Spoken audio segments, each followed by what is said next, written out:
Okay, my friends, I've been talking about showing this gigantic piece of a bone for a long time. Well, not a long time, but long enough. Now, you see the curve here? You see that curve? That's the curve of the bone, and it's huge, absolutely gigantic when you figure how big that would have to be to go around that curve. So what I did was I took it here, and I put it on the floor with the roundness of this curve, and I ran that wire around in a circle like this, and it comes out to be 30 inches across. 30 inches is a pretty good sized bone. The largest bone ever found was 24 inches. Now, whether it was a complete bone, they found it was 24 inches, or whether it was a fractured piece like this, and then they figured it out, it would be 24 inches. I don't know. But this is a bone. Now you'd say, whoa, no, Roger, that's not a bone, that's concrete. Well, let's take a look at it. We'll look at it in a microscope. And this is the dead center of the concrete. That's a bone. Now, we could chip into this deeper down inside and drill down inside, and I can guarantee you there'll be, well, I can't guarantee of anything, but I'm almost sure we could get DNA out of it. And we have been getting DNA out, and they've been sent off and it's been extracted. Now I don't know what the delay is. They say they found DNA, and now they're trying to do, well, I don't know what they're trying. They normally always just do some kind of RNA sequencing, and so far we haven't heard anything. My test came back already, and I had to do one on myself just to be certain that I didn't contaminate anything. And mine came back exactly what was suspected, where I came from and where I am now. And it was absolutely perfect, exactly what I expected for myself. So I have confidence these tests are going to be good to indicate where these specific genetics originated. Where are these creatures? Where are they located within the world? The ones here, these are all off my property. This is right off my property. I didn't go anywhere other than right on my property. So this big bone, we're going to look at in a microscope in a second. Okay, my friends, so you have seen how big this bone would have been if it was fully intact. Now, I'm going to probably do a DNA test on this, but it will be just a very basic DNA test. What we really need is to do some sophisticated tests. Very, very expensive. And I really don't know who will be willing to do them, because this is all shunned, all this stuff.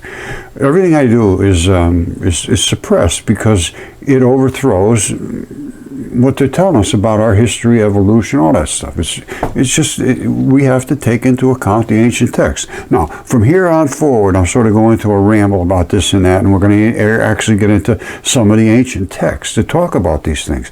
These things are not silly. This is not a silly thing. These creatures were here, and they were gigantic, just exactly as I said in the past.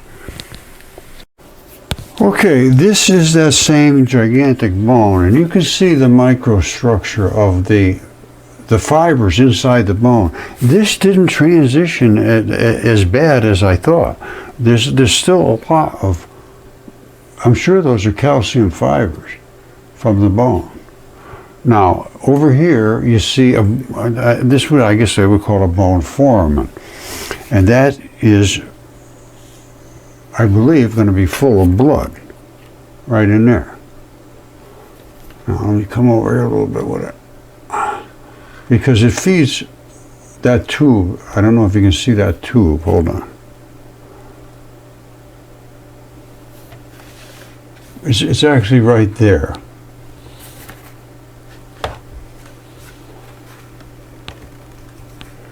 This is hard to position because they flop all around, but that right there is where this is a blood form, a bone foreman, which means it's where something passes in and out of the bone. Now, some of them have nerves, some of them do blood. Some I'm going to do both, I guess. I don't know. But this is right down in there is where that transfer is going to happen. Now, let's play around with some catalase on that. I mean, hydrogen peroxide. I always do that. All right, here, I'm going to hit it with a Q-tip loaded with hydrogen peroxide, and we'll see what happens.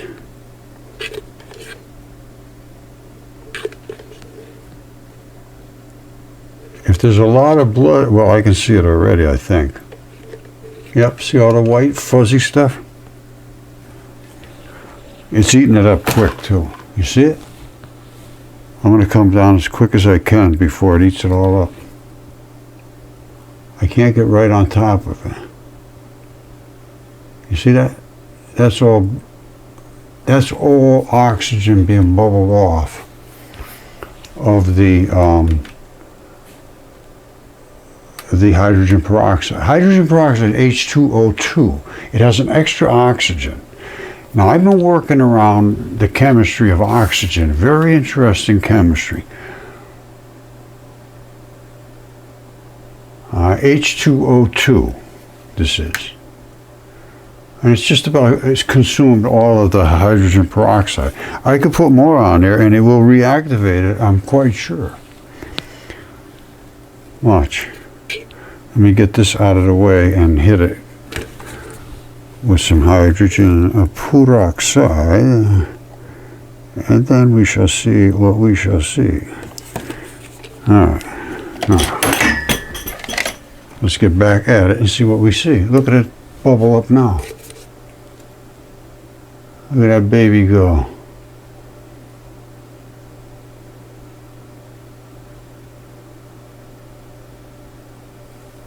I'm sure there's going to be some kind of DNA or whatever coming out of here. You should be able to get it. Now, if I was right on top of this, you would see that thing just bubbling like crazy. Let me see if I can get a little bit closer.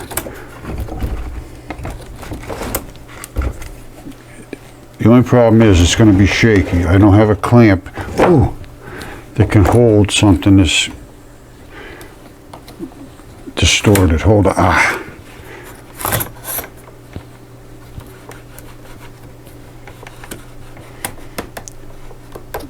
Alright, now I'll see if I can get right on top of it.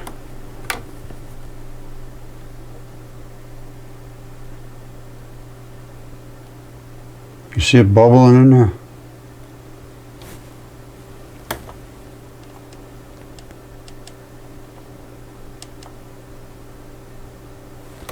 The little, obviously these are the lights that are up inside of it. There's a lot of blood in this. That's all catalase. That's a strong, strong reaction. So anyway, that's this bone. Okay, prepare thyself. I have shown without question there were gigantic dragons, there were gigantic human beings, and mine are DNA tested. They were very, very large, and they were much larger. This was Ovid's work. He wrote everything that was ever written.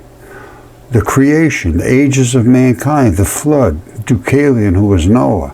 And it goes down through all the different people, all the way through Hercules and Zeus and, everybody, Medusa, the nymphs, and all of the moons, Callisto and Io and Europa, and these are all creatures that were part of the ancient text that we call myth. Now, his first words, listen to this.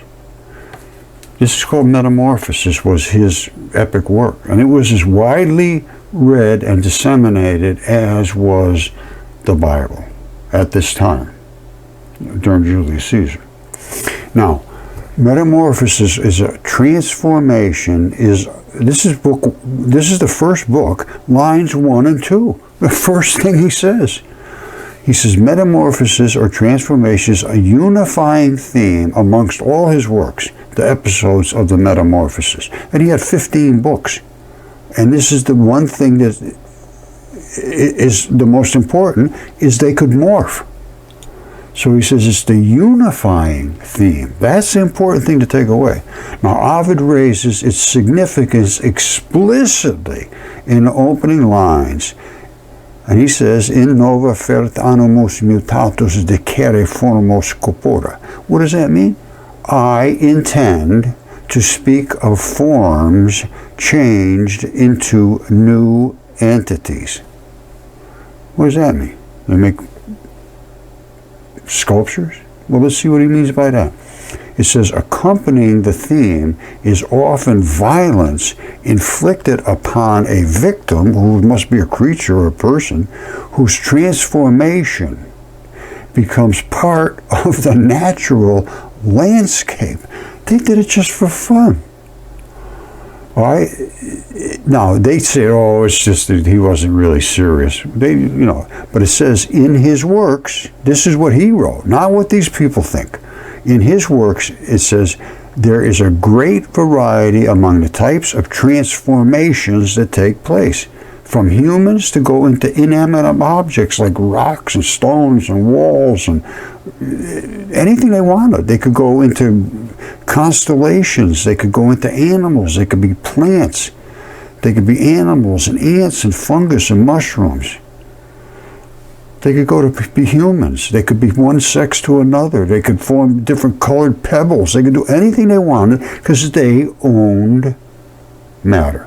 And therefore, it appears once you own matter, you become immortal. These things are around here somewhere as far as I'm concerned. And I think Jesus came back to warn us, and he said, hey, these guys are still around, and they're bad, and they're going to try to take you away from me. That's all I can tell you. Everything that Jesus said that I can see, I can verify. He said the world is a corpse. Well, it can be the world itself, or the people of the world are a corpse, and both things are true. And the world is a body, or you will understand the body once you understand the world. And I understand the body pretty damn well now after understanding every little bit of anatomy. I don't know if that's what it means, but and then he said, we are the light. We are children of the light. We come from the light. We are children of the light. Our Father is the light. That's true. Everything there is made of light. There's nothing that isn't made of those two particles, which are they come from light. It's the only place they come from. And he said, search until you find, and when you find, you're going to be disturbed, and then you will marvel. Well, yes. And then he says, you will reign over all, or something like that, which I could see that, because I could see this being a testing ground, a place to learn, and the people that learn, everybody's going to die. I don't care what happens, you're going to die. So your body is not going with you. Your spirit, your intelligence, I don't know, whatever you call it, your essence is either going to go up or it's not going to go up. And I think you have to learn. And then I was thinking about animals. Maybe if you just don't do things right, maybe they say, well, put them back there, but make them a dog and give them a kind of a nasty life. Or make them a squirrel, or make them a this or that. I don't know. Where do animals come from? What's their purpose here? What do? Oh, they just populate and they, I'm so confused about life now. I got to be honest with you. I don't know what it's about. I just don't know anymore. All I can do is look at Jesus and what they say he did. And the Nag Hammadi texts, which are the ones that were buried in the ground, nobody's looked at them for thousands of years. And they have the answers as far as I'm concerned. And there's a bunch of them. It's not just one or two. This is the Nag Hammadi text. Here is right here. If they say to you, where have you come from? Say to them, we have come from the light. From the place where the light came into being by itself. I think it's the sun, because that's the only place where light comes all by itself. Established itself and appeared in their image. Let them make us in our own image. Now, behind the sunlight? Because they say you can't look at him, you can't look at God, you can't look into the sun. If they say to you, is it you? Say, we are its children. We're the children of the light. And we are chosen. Our particles of light are chosen by the living Father. That gives you some responsibility, I would think. That's the gift of life. You understand what I'm saying? That is a gift. All right? And if you don't understand that, you're not worthy to ascend. You're just not going to go. If they ask you, what is the evidence of your Father in you? Say to them, it is motion and rest.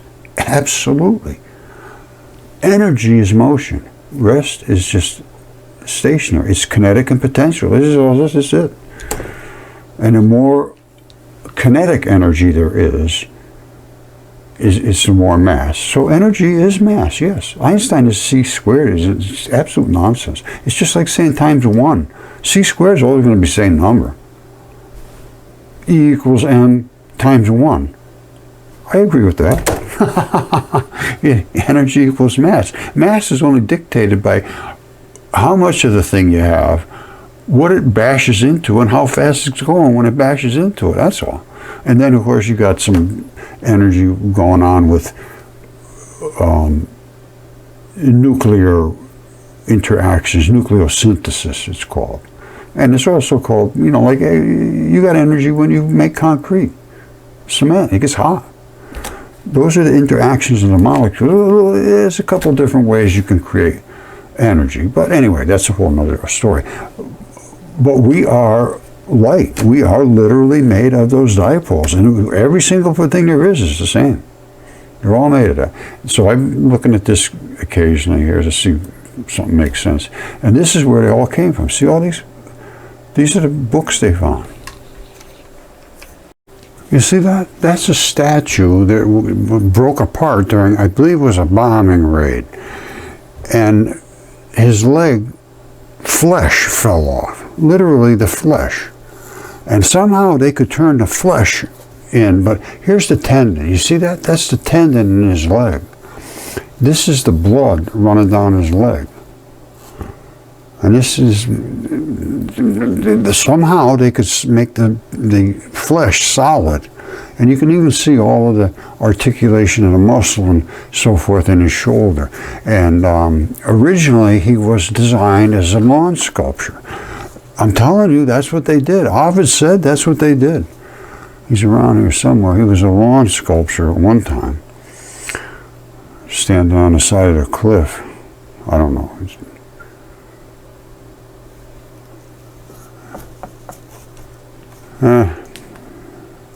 All right, here he is. Monterosa El Mari di Gigante. There's a giant standing on the side of the cliff holding up a big clamshell for the birds or whatever. I don't know what he's doing. But it was big. I mean, this thing was huge. And that's what happened to it after it fell apart. Before, his leg was intact. And then it just fell off. And of course, as I said, that's the tendon. All right, pay attention to this. This is below the skin, what they call the adipose tissue, the outside. All right, some people call it adipose tissue, some people don't, but it's the outer layer of flesh that surrounds this inner layer. Your tendons don't stick out. You have a layer of surrounding them, which I showed you in that guy's leg. Now, this is where the tendon runs right down. You see it? It runs right down over the top of his kneecap and attaches to the muscle up above. And it's very tough. I mean, that is as tough as it gets. It's almost like when it dries out, it's like a board. I mean, tendon is tough. There's very little blood in it, almost no blood at all. But there is a ton of blood in the muscle, a ton of blood. And all the way down here's calf, all the way down the ankle, because you have to pour all that blood down. It goes in your toes and comes back up, back to your heart. That's your toes and your fingers are the terminals of blood. Now, so there's a lot of blood in this, which I showed you in the Gigante. Okay, remember what you just saw. All that really tough, strappy stuff coming right across his kneecap and down, causing this strap to run down just exactly identical to a bloody mess at his ankle. And this is, well, call it whatever you want, it's the flesh that surrounds the outside of all of that strappy looking stuff that we were looking at. And it looks to me like that is the part that they could solidify, because that's the outside of everything. That's the outside of everything. It's basically your skin and the layer right under your skin. And Ovid talked about this. He said they did it for fun, basically. Well, let me show you what he did right. He had a 12,000 line epic work back around Julius Caesar time. And he had all the myth, all the legends, all the stories of the ancients, Hesiod, Apollodorus, Plato, all of them. And he put them together in this 12,000 line epic. And the first two lines are this. Just so you understand it, there's over 50 texts, and these are codices. They're books. They're regular books. All right, and they're discovered in Upper Egypt in 1945, and they were put in these clay jars to save them so they would be protected for this particular time, right as we're talking now. And they're Gnostic Gospels. That Gnostic means knowledge. It means understanding. And if you don't understand, you're not going to go, I don't think. That's my opinion. I could be wrong, but from everything I have studied and learned, you have to learn. You're here to learn. You don't learn just here for a party. Well, good for you. Maybe it'll work for you. I can't say. Gnostic Gospels. These texts once thought to have been entirely destroyed during the early Christian struggle to define orthodoxy. They would not let you speak if you didn't say the things you're supposed to say, just like the academics now. You try to talk about this kind of stuff and religion and God and dragons and giants and all that, they'll destroy you. They'll destroy your life and go home and have a drink and go to sleep. They hate this. They hate, and I think God knows it. Well, I know He knows that, because in the text it says, there will be false teachers among you, and their destruction does not sleep. That's all I have found right now. And I understand why they have to be false, because there is some that are the worst of the worst, and they're in control. And it seems to be every single area of knowledge is that way. And even Max Planck, who was a big shot, he said, science advances one funeral at a time. You guys got to die off before you get anywhere. Because once he says these are the rules, those are the rules, you can't break them. It's like Einstein, speed of light, absolute, total, ridiculous nonsense. I've shown hundreds of times, thousands, that you can exceed it and you can slow it down. No problem whatsoever. Now, these are the texts. Gospel of Thomas, Gospel of Philip, Gospel of Truth. And it's this is pretty serious stuff. The text in the collection, and it goes on and on about Prophet of John, the Gospel of Thomas, and what's the one? There's one about how the body is actually constructed and built. This guy, and they even give the names of the guys that made the ankle, and this other guy made the shoulder, and another guy made the right eyeball, and another guy made the left. I'm not kidding you. It was, there's a lot of stuff here. Sophia of Jesus Christ, the soul, the thunder, perfect mind, the letter of Peter to Philip, Acts of Peter. This is serious, serious stuff. And this is the Nag Hammadi. Just look up the Gnostic Society Library, Nag Hammadi Library, and you can just go through all of this stuff. See over here, Nag Hammadi, all the way down. So, I guess I've run out of things to say today.